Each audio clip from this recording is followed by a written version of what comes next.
వేదిక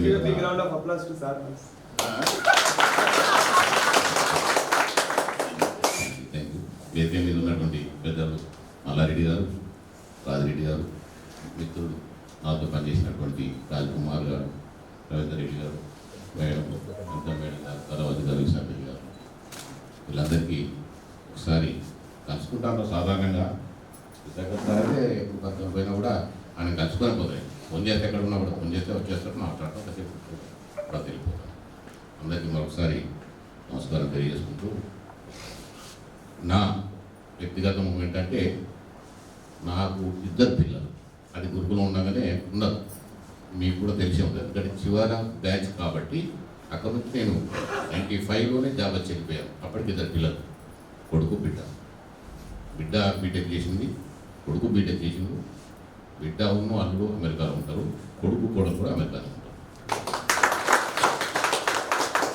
నేను దమ్మికుంటలో ఇల్లు కట్టుకున్నాను, అక్కడే ఉంటున్నాను. ఎందుకంటే చాలా రోజులు నేను పోయిన కాంతి దమ్మికుంటూనే ఉన్నాను. తర్వాత డిగ్రీ కూడా అక్కడ చదివినా కాబట్టి ఎక్కువ నాకు అటాచ్మెంట్ దమ్మికుంటతో ఉన్నది. ఎక్కడికో పోయి ఒక్కరినే ఉండడం కన్నా నా మిత్రులు చాలామందితో రిటైర్ అయినాక కలుసుకోవచ్చని ఉద్దేశంతో, టైం పాస్ అవుతున్న ఉద్దేశంతో అక్కడ ఉండిపోయాను. సరే, ఇక పాఠశాల విషయానికి వస్తే నా జీవితానికి మొదటిది ఏంటంటే ఆలోచన. అది లేకపోతే నేను లేదు. వాస్తవం నేను 84 ఆగస్టు 12వ తారీఖున జాయిన్ అయినా. వాస్తవం అంతకన్నా ముందు ఒక 2 నెలలు మా అన్నయ్య పనిచేసి, తమ్ముడా నువ్వు ఇక్కడ పని చేయరా, నేను వేరే స్కూల్ పోతాను, సిఎస్ఐ స్కూల్ పోతాను, ఇది రిజినేషన్ ఇంత భోజనం ఏదో ఉంటుందంటే అప్పుడు నేను వండుకునేది వేరే కాడ పని చేసి 6 నెలలు పని చేశాను. వంట తప్పుదరా అంటే ఇదేదో బాగానే ఉన్నట్టున్నది అని బయలుదేరి వచ్చిన. నాకు పెద్ద సబ్జెక్ట్ కూడా లేదు వాస్తవం. ఎందుకంటే మనం ఈ ప్రాంతం వాళ్ళం, నాది హిందీ కూడా కాదు, జనరల్ డిగ్రీ. సో ట్రైనింగ్ చేసినాం, నాకు అంటపడడం ఏదో అక్కడ ఏదో చేసి మొత్తం మీద పాస్ అయ్యి వితరపడ్డాక 6 నెలల తర్వాత గురుకులం వచ్చిన తర్వాత అక్కడ 6th క్లాస్ నుంచి స్టార్ట్ అవుతాను. నేను అక్కడే పునాది వేసుకుంటాను. నెక్స్ట్ 7th నాకు పునాది, 8th పునాది, 9th 10th క్రమంగా క్లాస్ పెరుగుతుంది, నాకు నాలెడ్జ్ పెరుగుతాను. అట్లా 11 సంవత్సరాలు దాదాపుగా పనిచేసినాయి. సో ఈ 11 సంవత్సరాలు పనిచేయడం వల్ల, నాలెడ్జ్ పెరగడం వల్ల నేను సబ్జెక్టు మీద బాగా పట్టు సాధించలేదు. జిల్లాలో డిఎస్సి రాస్తే ఫస్ట్ టైం డిఎస్సి రాసిన జనరల్గా. అంతకుముందు డిఎస్సి లేదు. ఇప్పుడు ఫస్ట్ టైం 94లో రాసిన, 2nd నంబర్ నా జిల్లాలో. ఫస్ట్ కేవలం పేపరు 1 hour రాసి అట్టే గుర్తున్నాయి. దాంట్లో ఉన్నాయన్నీ నేను చదివినాయి, నాకు వచ్చినాయి. తర్వాత సబ్జెక్ట్ నాది 2nd ర్యాంక్. సో దానికి అనుకూలంగా నేను ఏదైతే కోరుకున్నానో, నాకు దమ్మికుంట మండలి కావాలంటే మండలి ఇచ్చేశారు. కానీ దానికి బేస్ ఏంటంటే ఆదర్శపు జీవితంలో మర్చిపోలేదు. ఈ జీవితం ఇప్పుడు నేను ఈ స్థాయిలో ఉండగలగడానికి కారణం, నా పిల్లలు ఆ స్థాయిలో ఉండగలగడానికి కారణం ఎవరయ్యా అంటే Mallareddy sir, Rajireddy sir, Anitha madam, family members. ఎవరైనా నన్ను ఈయన కూడా ఒక పార్ట్నరే అనుకుంది, నేను గర్వంగా చెప్పగలను. ఈయన కూడా ఒక పార్ట్నరే. వాళ్ళు కూడా ఏం చేసే కదా, ఆయన పార్ట్నరే అన్నట్టు చూసేది. నాకే మొత్తం గురుకులం నా చేతిలో ఉండేది. మల్లారెడ్డి గారు ఒక పని చెప్పిందంటే ఆ పని అయినాకనే వస్తాడు ఈయనే. ఇక ఆయనకు డౌట్ లేదు. ఏ పని చెప్పినా కూడా ఆ పని చేసుకునే వస్తాడు. అలాంటి నిబద్ధతోటి పనిచేసినా కాబట్టి నేను 11 సంవత్సరాలు దాంట్లో ఉండలేదు. చాలా మంది ఇంతమంది చూసిన నేను దాంట్లో వచ్చుడు 6 నెలలకు ఏడాది, 6 నెలలకు ఏడాది, 3 నెలలకు ఏడాది. సబ్జెక్ట్ ఉండదు, క్రమశిక్షణ ఉండదు. ఎట్లా ఉండాలి, ఏ విధంగా చెప్పాలి. సార్ ఎవరింటి లేరు క్లాసులో, డైరెక్ట్ చెప్పేది. ఎవరింటి లేకపోతే మరి నేను కావాలంటే నువ్వు క్లాస్ చెప్తావా? క్లాస్లో ఒకరు కావాలంటే క్లాస్ చెప్పి, క్లాస్ ముందు కంట్రోల్ చేసుకోవాలి, తర్వాత క్లాస్ చెప్పాలి. క్లాస్ చెప్పడం గొప్ప విషయం కాదు, కంట్రోల్లో ఉండాలి. ఎప్పుడు ఉంటుంది? సబ్జెక్ట్ ఉండాలి మీ దగ్గర. సబ్జెక్టు తోటే స్టూడెంట్ దెబ్బ కొట్టాలి, మనం లేకపోతే వినరు. అట్లా సబ్జెక్టును పెంచుకోగలిగిన దానికి కారణం ఎవరంటే ఆదర్శ గురుకులం మేనేజ్మెంట్ వాళ్ళకు నిరంతరము నేను రుణపడి ఉంటా. అందులో డౌట్ లేదు. వాళ్ళ వల్లనే నేను ఈరోజు ఈ స్థాయిలో, నా పిల్లలు ఆ స్థాయిలో గర్వంగా ఎక్కడైనా కూడా, ఎవరడినా కూడా నా పునాది ఏంటి అంటే ఆదర్శ గురుకులం. మరవలేని. ఇకపోతే దండించే విషయంలో వాళ్ళు తక్కువనే కొట్టవచ్చు, కానీ నేను మాత్రం బాగా కొట్టాను. వాళ్ళు ఎప్పుడో ఒకసారి కొట్టే నేను మొత్తం 300 మంది దాదాపు టోటల్ రెసిడెన్స్ వీళ్ళందరూ కంట్రోల్లో నిలబడితే చాలు. నేను అక్కడ ఇందిసారి ఉప్పుడు లోపల అంటే వాళ్ళ ముందు కంట్రోల్ ఉంది సార్. లేకపోతే మొత్తం పీకేస్తారు అప్పటికి, అందులో డౌట్ లేదు. అట్లా పీకేసినటువంటి వాళ్ళందరూ పారిపోయినట్టు వాళ్ళు ఉన్నారు, చూసండి కదా. అందుకని కంట్రోల్లో ఉంచాలంటే క్రమశిక్షణ ఉండాలి, వాని పని వాడు చేసుకోవాలి, చేసే పని చేయాలి.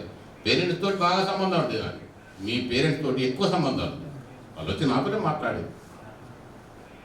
ఆ రకంగా విద్యార్థులను కొట్టినా కూడా, అంత కొట్టినా కూడా ఎప్పుడు నా మీద కంప్లైంట్ రాలేదు తల్లిదండ్రులతో. బాగా కొడతాను సార్ మీరని, ఎందుకు కొడతలేరు అనేటువంటిది వచ్చింది. వాడు తప్పించుకొని పోతే అడదండి అయ్యా ఇడదండి. కాబట్టి ఏం చేయాలి, వాడు చదవాలి. ఇవాళ చదివిలు కాబట్టి ఆదర్శ గురుకులో ఉన్నటువంటి వాళ్ళంతా గొప్ప పొజిషన్లో ఉన్నారు, అది గర్వంగా చెప్పాలండి. ఆదర్శ గురుకులో చదివినటువంటి విద్యార్థులంతా చాలా మంచి స్థితిలో ఉన్నారు. ఎవరు కనబడ్డా సార్ నేను పలానా అయినా సార్ రైట్ సంతోషం, ఒకటి కొట్టరాదు సార్ అని మంగుతారు. ఒకటి బుద్ధుడు సరసుడు లేకపోతే కడెదుడు కొట్టు. ఇట్లా సరే క్రమశిక్షణ విషయంలో మనం అప్పుడు ఆ రకంగా ఉన్నాం కాబట్టి మీరు ఈ స్థాయిలో ఉండగండి. ఇవాళ స్టూడెంట్స్ కొడతాను నేను రిటైర్ అయిపోయాను 2018 ఫిబ్రవరిలో రిటైర్ అయిపోయాను. అప్పటి వరకు నేను బాగానే కొట్టేది, ఏ స్కూల్ పోయినా కొట్టేది, ఆ పేరు ఉన్నదా. ఆఖరి జమ్మికుంట హై స్కూల్లో, పెద్దది హై స్కూల్, 600 మంది స్టూడెంట్స్ ఉంటారు, కొట్టేది నేనే. క్రమశిక్షణ గురించే కొట్టేది. ఎవరైనా కొడితే అది కాంప్లైంట్ మళ్ళీ పట్టుకొని వచ్చేది. ఈ పట్టుకొని వచ్చేది కూడా ఎవరైనా అంటే మళ్ళీ వాడు మాది స్టూడెంటే, ఏంద్రా ఏమో వచ్చినావు కొట్టిలాట కొట్టరా. వీళ్ళు ఎవరో కాదు, ఈ చుట్టుపక్కల ఉన్నటువంటి జమ్మికుంట పరిసర ప్రాంతాల్లో పనిచేసిన వాళ్ళే ప్రెస్. ఏంద్రేమో వచ్చినావు కొట్టినాడు అది కొట్టరా, మరి మంచి పని ఏనాడు చేసింది ఎప్పుడేవో. ఆ రకంగా చివరిదానిగా దండించడమే, అది క్రమశిక్షణలో ఉంచడానికే. ఇవాళ కొట్టలేని పరిస్థితి ఉన్నట్టు స్టూడెంట్ ఏం చేస్తాను తెలుసా, 1000 రూపాయలు ఇస్తావా, మందు డబ్బా పట్టుకోవాలా, కత్తితోడా, లేకపోతే సావాలా అంటాడు. ఆ స్థాయికి వచ్చిన పరిస్థితి. పేరెంట్స్ వచ్చి చెప్పుకుంటాను, ఏం చేయాలి సార్ చెప్తే తెలియదు. ఇది ఎక్కడో దెబ్బతిన్నది, ఆ వ్యవస్థను ఇప్పుడు బాగుపడతాడు. ఏం అనలేం, ఒక్క దెబ్బ కొడితే కొట్టిండు అంటే టీవీలో 10 సార్లు కొడతాడు. ప్రశ్నేస్తలేదు, ఎందుకు కొట్టిందనే ప్రశ్న లేదు ఇక్కడ, అసలే లేదు. కొట్టిండు ఇది చూడు కదా. అది సరే ఏమవుతుందనే తర్వాత విషయం విన్నారా. సో ఇంకొకటి ఏంటంటే, ప్రతి విద్యార్థిని గుర్తుపెట్టుకోవడానికి ఇంటి పేరుతో పిలిచింది. దాదాపు అందరినీ ఇంటి పేరుతో పిలిచేవారు. మీలో కొద్ది మంది అంటే దాదాపు 10-15-20 మంది బాగా దగ్గర ఉన్నటువంటి, నేను మ్యారేజ్ వచ్చినట్టుకుంటాను. నేను మీ చెల్లి మ్యారేజ్, మీ మ్యారేజ్ వచ్చాను. మధ్య శ్రీధర్ మనకు ఎక్కువగా టచ్లో ఉంటా అంటాడు.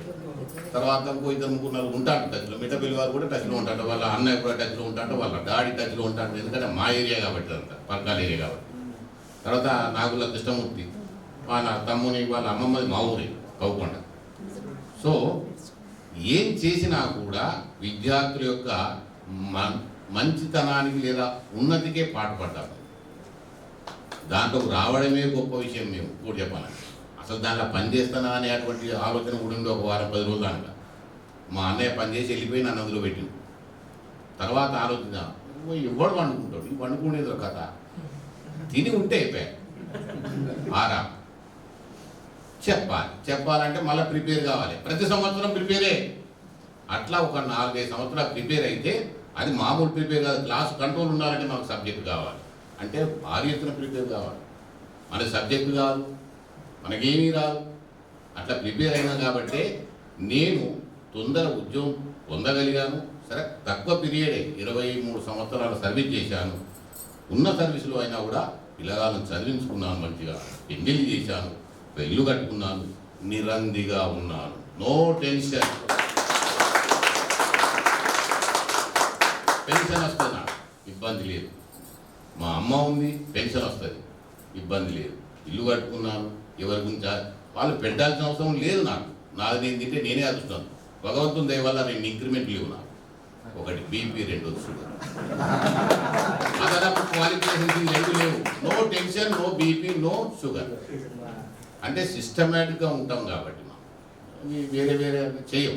ఇప్పుడు ఉన్న పని ఏంటంటే పొద్దుగా లేచి వాకింగ్ చేసుడు, సాయంత్రం వాకింగ్ చేసుడు, అరగొట్టుకుంటు తిను అరగొట్టుకోవాలి కదా, అది తినాలి కదా, అది చేసి అట్లా. సరే, చాలామంది మరి మీరంతా ఈ ప్రోగ్రాం ఏర్పాటు చేసినందుకు మీ అందరికీ ఒకసారి ఆశీస్సు తెలియజేసుకుంటూ, ఒక్కసారి మొన్న రీసెంట్గా ఏర్పాటు చేసిన ఒక కార్యక్రమం, దానికి రావాలా వస్తానని చెప్పాను. చివరి రోజు మా ఇంటికి అదే రోజు బంధువులు వచ్చింది. ఏం చేయలేని పరిస్థితి. 93 ఐఎస్ వాడు అమెరికాలో ఉన్నాడు. వాడు పరిచయమే, మాకు దూర బంధువు కూడా, పెద్దగొడపాక ప్రాపర్ అండి. రావాలంటే వస్తాను, నేను రాకపోతే ఎట్లా, వస్తా అన్నాను. తీరా వచ్చే టైంకు మా రిలేటివ్స్ వచ్చి వాళ్ళని ఏమనలేని పరిస్థితి, వాళ్ళు నడుచుకోకపోతే చాలిపోతుంది. అది రాలేని పరిస్థితిలో ఉండేది. ఏదైనా పిలిచిలు కాబట్టి రావాలి, మనం దోచిన ముక్కలు మాట్లాడాలి, మన ఆత్మీయతను పంచుకోవాలి. పొద్దున మంది ఫోన్ చేసింది, ఆంటీ రావాలి అంటే పని రాకున్నది. దమ్ముకుంటూ ఉన్నప్పుడు అప్పుడప్పుడు కలుసుకునేది, ఈ ఖచ్చితంగా ఎప్పుడు కలవాలి మళ్ళీ. ఎనీహౌ, ఏది ఏమైనా కూడా మీరందరూ ఈ కార్యక్రమాన్ని ఏర్పాటు చేసినందుకు మీ అందరికీ మరొకసారి శుభాశీస్సులు తెలియజేసుకుంటూ, నన్ను ఆహ్వానించినందుకు గుర్తుపెట్టుకొని ఇంకొకసారి మీ అందరికీ ఆశీస్సులు తెలియజేసుకుంటూ, ఎదుగు మీద ఉన్న పెద్దలందరికీ నమస్కారం. రంగారెడ్డి గారు, రాజిరెడ్డి గారు, వారి శ్రీమతి సుమిత్రా మేడం, వీళ్ళందరినీ నేను ఎప్పుడూ జీవితం ఉన్నంత వరకు మర్చిపోను. ఇది నా చెప్పింది. లక్ష్మీకాంత్తో సార్ అసలే మర్చిపోను. మేము చదువుకున్నటువంటి అప్పుడు క్లాస్మేట్స్ ఎరావా ఏం చెప్తావు అన్నాను. నేను చెప్తాను తిరిగేది రోడ్ ఏమి మేము అడిగాను. అంతకుముందు నేను తిరిగే, తర్వాత ఆయన తిరిగేది, తీసుకుపోయి దాంట్లో అంతకుముందు నేను తిరిగేది, తర్వాత ఆయన చూద్దాం దాంట్లో. వీళ్ళ దయ వల్ల, ఆదర్శ గురుకులం వల్ల, ఆ సంస్థ వల్ల మేము వాళ్ళు నిలబడగలిగాం, ఒక స్థాయిలో ఉండగలిగామని చెప్పవచ్చు. Thank you.